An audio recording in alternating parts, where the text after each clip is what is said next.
So my students that are assessed often come with extra baggage, and whether they have emotional difficulties or strains at home financially, that when they get here, they have not been successful in a gen ed school. And so they often feel like they're a failure or they cannot do. And so we have to spend a lot of time building relationships with our kids to make them feel like they are important here and they have a voice here, so that they take some ownership of their work. We work very hard to say, you can do, and let's see what you can do. I'm deeply honored to receive this recognition, but it's not just about me. It's about my staff and my kids and the community that we've built here that makes it all possible, so that it comes together. For this particular student that won the scholarship, without the scholarship, he would not be able to go to college.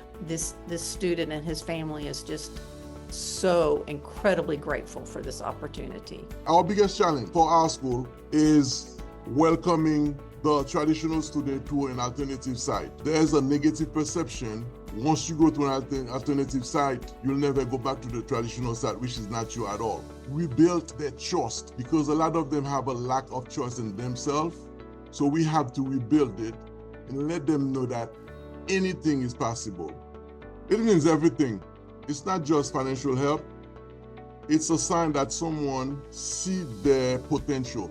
I think the first thing that Central High School does is a lot of our students have never experienced success. So our goal is to help them find that initial success so they can actually find that they truly can do this. That's the biggest obstacle for us to overcome throughout the year. Being able to award the Florida Tax Watch the scholarship, that was definitely the best part of this whole situation. I'm not looking for accolades for myself and for our school. I want it to be about the students, and it always has been like that. And the student that I selected, it was a difficult choice. And in the end, I looked at a young woman that has a son, is not living inside her own home. Just to be able to know that this is going to affect her, but how much it is going to change her son's life in the future. But my big thing is the attendance piece, because I have some students that are literally on a school bus one way, an hour to 2 hours a day to get here. Attendance and the challenges of getting our kids here every day to take advantage of my tremendous staff and all that stuff